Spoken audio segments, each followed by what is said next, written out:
শুভেন্দু অধিকারীর চোখ ফাঁকি দিয়ে ভারত থেকে বাংলাদেশে ঢুকছে লাখো লাখো গরু। নিজের গরু গোপনে ভালো দামে বিক্রি করতে পেরে খুশিতে মাতোয়ারা হিন্দু ব্যবসায়ীরা। অন্যদিকে বিপুল পরিমাণ গরু বাংলাদেশে আসায় চাপের মুখে পড়েছেন বাংলাদেশি খামারিরা। প্রিয় দর্শক, আজকের বিশেষ প্রতিবেদনটি দেখার আগে চ্যানেলটি সাবস্ক্রাইব করে দেবেন, কমেন্টে জানিয়ে দেবেন আপনি কোন জায়গা থেকে ভিডিওটি দেখছেন। ভারতের পশ্চিমবঙ্গে এবার ঈদ উল আজহাকে ঘিরে এক অদ্ভুত উত্তেজনা তৈরি হয়েছে। কাগজে কলমে আইন কঠোর, প্রশাসনের নজরদারিও আগের চেয়ে অনেক বেশি। কলকাতা হাইকোর্টে গরু জবাই সংক্রান্ত কড়াকড়ি বহাল থাকার পর থেকেই মুসলিম অধ্যুষিত এলাকাগুলোতে শুরু হয়েছে চাপা উদ্বেগ। খোলা বাজারে গরু বিক্রি কমে গেছে। অনেক জায়গায় ব্যবসায়ীরা প্রকাশ্যে পশু আনতেও ভয় পাচ্ছেন। কিন্তু সীমান্ত ঘেঁষা অঞ্চলগুলো বলছে ভিন্ন গল্প। দিনের বেলায় নিস্তব্ধতা থাকলেও রাত নামার সঙ্গে সঙ্গে বদলে যায় পুরো দৃশ্যপট। সীমান্তের অন্ধকারে শুরু হয় নিঃশব্দ চলাচল, আর সেই চলাচলের কেন্দ্রবিন্দুতে থাকে গরু পাচারের বিশাল নেটওয়ার্ক। গোপন সূত্রগুলোর দাবি, পশ্চিমবঙ্গের বিভিন্ন এলাকা থেকে এখনও হাজার হাজার গরু সীমান্তের দিকে নেওয়া হচ্ছে। কাঁটাতারের ফাঁক, নদীপথ, চরাঞ্চল সবকিছু ব্যবহার করছে পাচারকারীরা। সীমান্তের কিছু অংশ নাকি এমন পরিস্থিতি তৈরি হয়েছে যেখানে এক রাতেই শত শত গরু পার করার চেষ্টা চলে। স্থানীয়দের ভাষায় এটা আর সাধারণ ব্যবসা নয়, এটা এখন জীবন মৃত্যুর খেলা। কারণ প্রতিটি চলাচলের সঙ্গে থাকে ধরা পড়ার ভয়, বিএসএফের টহল, এমনকি গুলির ঝুঁকিও।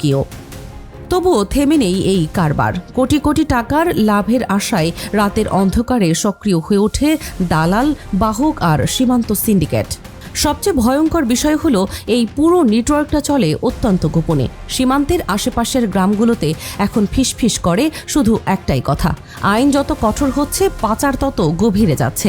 অনেকেই দাবি করছেন, ওপারে কড়াকড়ি বাড়ার কারণেই বাংলাদেশমুখী গরুর প্রবাহ আরও বেড়েছে। কারণ কুরবানির মৌসুম ঘিরে বাংলাদেশের চাহিদা বাড়ে, আর সেই সুযোগটাই কাজে লাগায় পাচার চক্র। মাঝরাতে ট্রাক থামে নির্জন জায়গায়, তারপর ছোট ছোট দলে ভাগ হয়ে শুরু হয় সীমান্ত পারের মিশন। কেউ নদী পাড়ি দেয়, কেউ কাঁটাতার কেটে পথ তৈরি করে। প্রতিটি মুহূর্তে থাকে আতঙ্ক, তবুও টাকার মোহে ঝুঁকি নেয় অসংখ্য মানুষ। এখন সীমান্তের বাতাসে যেন অদৃশ্য এক যুদ্ধের গন্ধ। একপাশে আইন, টহল আর কড়া নজরদারি, অন্য পাশে কোটি টাকার গোপন বাণিজ্য। প্রশ্ন উঠছে, এত নিরাপত্তার মধ্যেও কিভাবে এই বিশাল নেটওয়ার্ক সক্রিয় থাকে? কারা দেয় নিরাপদ রুট? কারা নিয়ন্ত্রণ করে এই অন্ধকার সাম্রাজ্য? সীমান্ত এলাকার মানুষ বলছে, রাত গভীর হলেই দূরে ভেসে আসে গরুর ডাক, আর সেই ডাকের সঙ্গে মিশে থাকে ভয়, রহস্য আর মৃত্যুর আশঙ্কা। যেন কাঁটাতারের দুই পাশে চলছে নিঃশব্দ এক থ্রিলার, যেখানে প্রতিটি রাত নতুন অভিযানের গল্প লিখে যায়। গোপনে হলেও গরু বিক্রি করতে পেরে পশ্চিমবঙ্গের অনেক হিন্দু পরিবার অত্যন্ত বড় ক্ষতির হাত থেকে বাঁচার চেষ্টা করছেন। বছরের পর বছর নিজের সন্তানের মতো যত্নে বড় করা পশুটি প্রকাশ্যে বাজারে তুলতে না পারলেও রাতের অন্ধকারে বা গোপন চ্যানেলের মাধ্যমে বিক্রি করে পাচ্ছেন মোটা অঙ্কের টাকা। হয়তো আগের মতো বিশাল লাভ নেই, কিন্তু এই টাকাটাই এখন তাদের শেষ ভরসা। কারণ গ্রামের বহু পরিবারের কাছে একটি গরু মানে শুধু পশু নয়, এটা তাদের সঞ্চয়, ভবিষ্যৎ আর কঠিন সময়ে টিকে থাকার একমাত্র অবলম্বন। অনেক কৃষক বলছেন, গরুটা বিক্রি না হলে আমরা শেষ হয়ে যেতাম।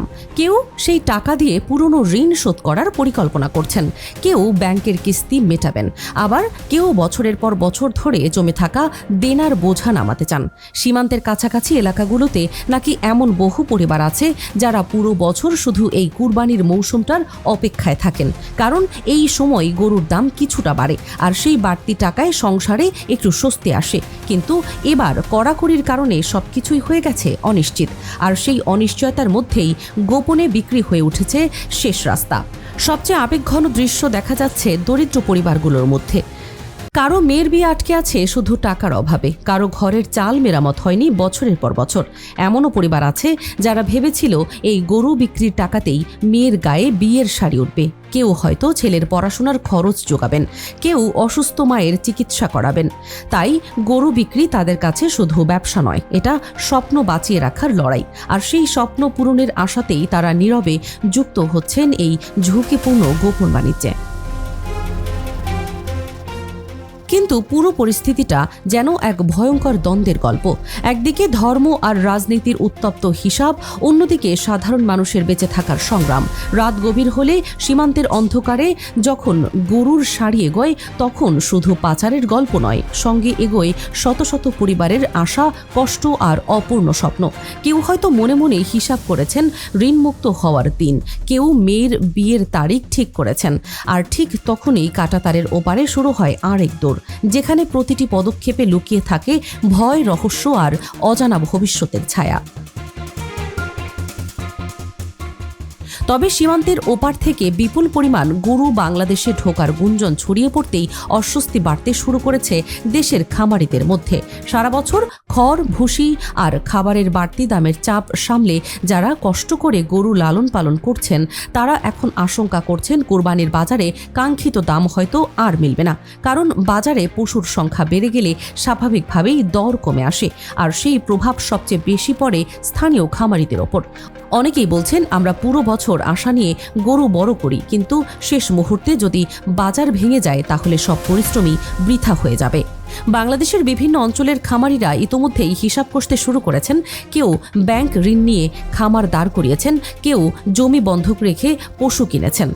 তাদের ধারণা ছিল এবারের কোরবানির ঈদে ভালো দাম পাওয়া যাবে, কারণ গত কয়েক মাস ধরে গরুর খাদ্য ও পরিচর্যার খরচ অনেক বেড়েছে।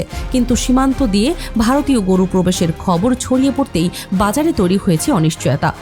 ব্যাপারীরা কম দামে দর হাঁকাচ্ছেন, আর খামারিরা দুশ্চিন্তায় দিন কাটাচ্ছেন। শেষ পর্যন্ত লাভ তো দূরের কথা, মূলধনেই উঠে আসবে না। সবচেয়ে বড় চাপটা পড়েছে ছোট ও মাঝারি খামারিদের ওপর। বড় ব্যবসায়ীরা হয়তো লোকসান সামলে নিতে পারবেন, কিন্তু গ্রামের সাধারণ খামারিদের জন্য একটি গরুই হতে পারে পুরো বছরের আয়। কেউ সেই টাকা দিয়ে সন্তানের পড়াশোনার খরচ চালানোর পরিকল্পনা করেছিলেন, কেউ নতুন ঘর তুলবেন ভেবেছিলেন। এখন তাদের কণ্ঠে শোনা যাচ্ছে হতাশা। অনেকেই বলছেন, দেশি খামারিদের বাঁচতে হলে বাজার নিয়ন্ত্রণ জরুরি, কারণ তারা আশঙ্কা করছেন যদি কম দামে বাজার ভরে যায় তাহলে ভবিষ্যতে মানুষ গরু পালনে আগ্রহ হারিয়ে ফেলবে।